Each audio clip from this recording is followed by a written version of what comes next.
सरकारी कर्मचारियों के लिए एक बड़ी खबर है। इस राज्य ने 5% बढ़ाया है महंगाई भत्ता और 8वें वेतन आयोग पर भी सरगर्मियां अब तेज हो गई हैं। नमस्कार, बहुत स्वागत है आपका न्यूज़ 18 का डिजिटल प्लेटफॉर्म देख रहे हैं आप और मैं हूं आपके साथ ऋतु सिंह। त्रिपुरा के सरकारी कर्मचारियों और पेंशन भोगियों की जेब अब और भारी होने वाली है। मुख्यमंत्री माणिक साहा ने महंगाई भत्ते यानी डीए और महंगाई राहत यानी डीआर में 5% की एक और किश्त जोड़ने का फैसला लिया है। इस नई बढ़ोतरी के बाद राज्य कर्मियों का कुल डीए बढ़कर बेसिक सैलरी के 41% पर पहुंच चुका है, जिससे हर महीने हाथ में आने वाले वेतन में अच्छा खासा इजाफा देखने को मिलेगा। ये बदलाव 1 अप्रैल 2026 से प्रभावी माना जाएगा। सरकार का इरादा राज्य के कर्मचारियों के भत्ते को केंद्र के समकक्ष लाने का है। इस कल्याणकारी कदम से राज्य के खजाने पर सालाना 500 करोड़ रुपए का नया वित्तीय बोझ जरूर पड़ेगा।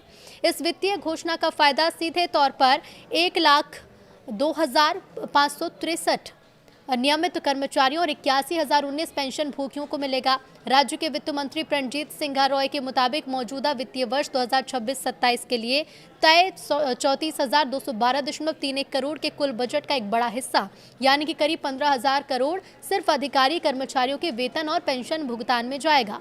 हालांकि इस फैसले की टाइमिंग को लेकर विपक्ष ने आपत्ति जताई है और कहा है कि इसे बजट सत्र के दौरान सदन के भीतर घोषित किया जाना चाहिए। तो वहीं इस समय देश के अलग अलग सेक्टर्स और राज्यों में भी वेतन और भत्तों में संशोधन चल रहा है।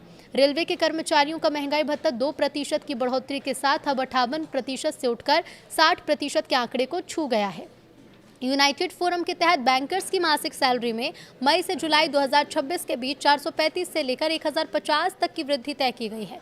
महाराष्ट्र राज्य सरकार अपने कर्मियों को मई के वेतन के साथ 800 करोड़ के डीए एरियर का एकमुश्त भुगतान सभी कर्मचारियों को कर रही है।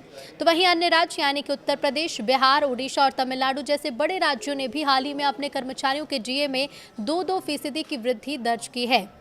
वहीं दूसरी ओर देश भर के तकरीबन 50 लाख केंद्रीय कर्मचारियों और 65 लाख से ज्यादा पेंशनर्स की निगाहें पूरी तरह से अब 8वें वेतन आयोग पर टिकी हैं। केंद्रीय कर्मचारी संगठनों ने अपनी ड्राफ्ट मांगे केंद्र सरकार को सौंप दी हैं।